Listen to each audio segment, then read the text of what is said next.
کس قدر عجیب بات ہے کہ وہ یزید جس نے کربلا میں 6 ماہ کے چھوٹے بچے کو بھی زندہ نہیں چھوڑا، نسل رسول کو مٹا دینا چاہتا تھا، اس نے نسل رسول کے حقیقی وارث یعنی امام حسین السلام کے واحد جو فرزند جو زندہ بچ گئے تھے، امام زین العابدین، انہیں کیسے زندہ چھوڑ دیا؟ یہ وہ ایسا واقعہ ہے کہ اسے سن کر میرے بھی رونگٹے کھڑے ہو گئے، میں بھی حیران ہو گیا کہ ریئلی. پھر میں نے چیک کیا تو ریفرنس درست تھا. واقعہ یہ ہے کہ جب فتح مکہ ہو رہی تھی اور رسول پاک صلی اللہ علیہ وسلم کے سامنے لوگ آ کر معافی مانگ رہے تھے، کچھ لوگ دل سے اسلام قبول کر رہے تھے، 98-99% لوگ وہ تھے جو ڈر کر اسلام قبول کر رہے تھے کہ اسلام پورے عرب پر غالب آ گیا، 2 بڑے شہر فتح ہو گئے ہیں، اس لیے اب اسلام قبول کرنے کے علاوہ آپشن نہیں. اندر سے بت پرست تھے، ظاہر مسلمان ہو گئے. ان میں ایک شخص سردار ایسا تھا جس نے اسلام دشمنی کی انتہا کر دی تھی، یعنی اسلام کو سب سے زیادہ چوٹ جس شخص نے پہنچائی وہ سردار تھا. جب وہ رسول پاک صلی اللہ علیہ وسلم کے سامنے آیا اور اس نے شرمندگی سے اس کا سر جھکا تھا، رسول پاک صلی اللہ علیہ وسلم نے ایک جملہ کہا. وہ انتہائی رعونت پسند سردار تھا جس نے دشمنی کی حد کر دی تھی رسول پاک اور اسلام سے.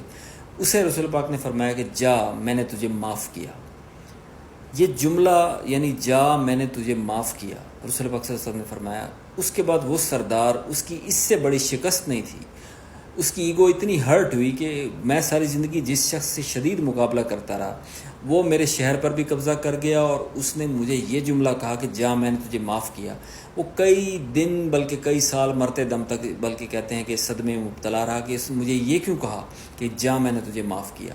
اس کے بعد اس نے اپنی نسل کو وصیت کی کہ اگر تمہیں کبھی زندگی میں موقع ملے تو محمد کی نسل سے کسی شخص کو اس طرح زندہ چھوڑ کر اسے یہ جملہ کہنا بلا کر کہ جا میں نے تجھے معاف کیا. یہ عجیب بات ہے، یعنی محمد کی نسل سے کسی شخص کو زندہ چھوڑ کر اسے پھر معاف کر کے کہنا کہ میں جا میں نے تجھے معاف کیا، میرا بدلہ اترے گا. یہ بات نسل در نسل چلتی رہی، حتیٰ کہ بنی امیہ کی حکومت آ گئی شام میں، حضرت علی کے خلاف بغاوت کر کے پیرالل حکومت قائم کی.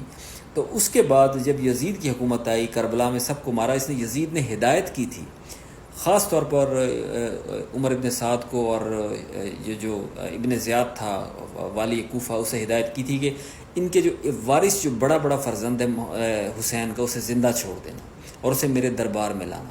تو اس عمل کیا گیا، اس بات پر سب کو مار دیا گیا کہ اسے زندہ چھوڑ کر امام زین العابدین کو توق پہنا کر 1600 میل پیدل چلوا کر انہیں جب یزید کے دربار میں لایا گیا، 5 گھنٹے باہر توہین کرنے کے لیے کھڑا رکھا گیا.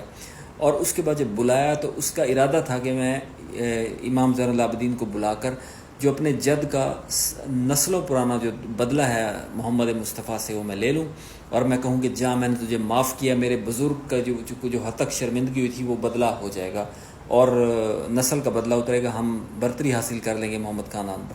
ابھی اس کا ارادہ یہ تھا کہ میں امام زین العابدین کو بلا کر اس سے توق اتروا کر ان سے کہوں گا کہ جا میں نے تجھے معاف کیا. اب یہ سوچ ہی رہا تھا کہ یہ حضرت علی کی جو بیٹی تھی زینب بی بی زینب، وہ تشریف لائیں، آگے بڑھ کر تخت کے سامنے کھڑی ہو گئی اور کہا کہ اے ہمارے آزاد کردہ غلام کے بیٹے یزید، اے ہمارے آزاد کردہ غلام کے بیٹے. اور دوسرا جملہ عربی میں یبن زرقا، یعنی اے جھنڈے والی، یعنی بد کردار عورت کے بیٹے. یہ جملہ کہنا تھا. یزید کا سارا نیریٹو فیل ہو گیا، شرم سے اس کا سر جھک گیا اور جو صدیوں کی پلاننگ تھی ان کے خاندان کی وہ ناکام ہو گئی. تو آل محمد نے فتح حاصل کی.